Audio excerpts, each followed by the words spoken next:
మహిళ హత్య కేసులో ముగ్గురు నిందితుల అరెస్టు, పోలీస్ స్టేషన్ జగదేవపూర్లో, గజ్వేల్ ఏసీపీ నరసింహులు కేసు వివరాలు తెలియపరిచారు.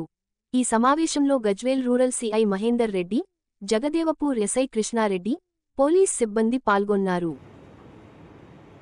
గత మంగళవారం 7వ తేదీ జగదేవపూర్ మండలం బస్వాపూర్ గ్రామంలో జరిగిన షాహీన్ బేగం హత్య కేసులో ఈరోజు నిందితులైనటువంటి యాదవరెడ్డి మరియు రామరెడ్డి వాళ్ళ యాదవరెడ్డి మిసెస్ అయినటువంటి నిర్మలను అదుపులోకి తీసుకొని ఆ హత్య కేసులో అరెస్ట్ చేయడం జరిగింది.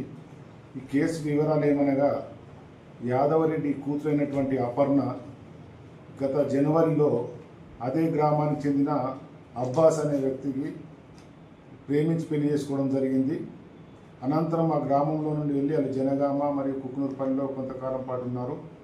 గత 3 నెలల క్రితం భార్యాభర్తల మధ్య విభేదాలు వచ్చి అపర్ణ తన పేరెంట్స్ హౌస్ అయినటువంటి బస్వాపూర్కి రావడం జరిగింది.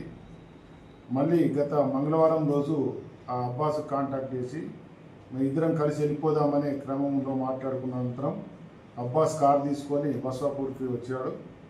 అందులో అపర్ణ మరియు అబ్బాస్ కలిసి వెళ్ళిపోవడం జరిగింది. అది తెలుసుకున్నటువంటి తండ్రి యాదవరెడ్డి కోపంతో వాళ్ళ ఇంటికి, అదే గ్రామంలో అయినటువంటి అబ్బాస్ ఇంటికి వెళ్ళడం జరిగింది. అక్కడ అబ్బాస్ కానీ ఆయన కూతురు కానీ కనిపించలేదు.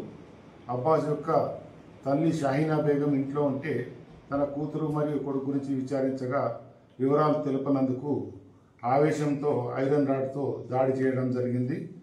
ఆ దాడికి వాళ్ళ తమ్ముడైనటువంటి రామరెడ్డి మరియు భార్య నిర్మల కూడా సహకరించినారు.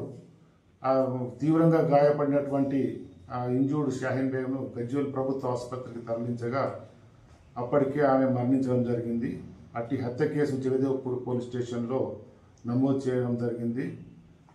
గజ్వేల్ రూరల్ ఎస్ఐ మహేందర్ రెడ్డి మరియు SI Krishnareddy case investigation complete చేసి ఈరోజు ముగ్గురు నేరస్తులను అరెస్ట్ చేసి కోర్టులో ప్రొడ్యూస్ చేస్తున్నాం.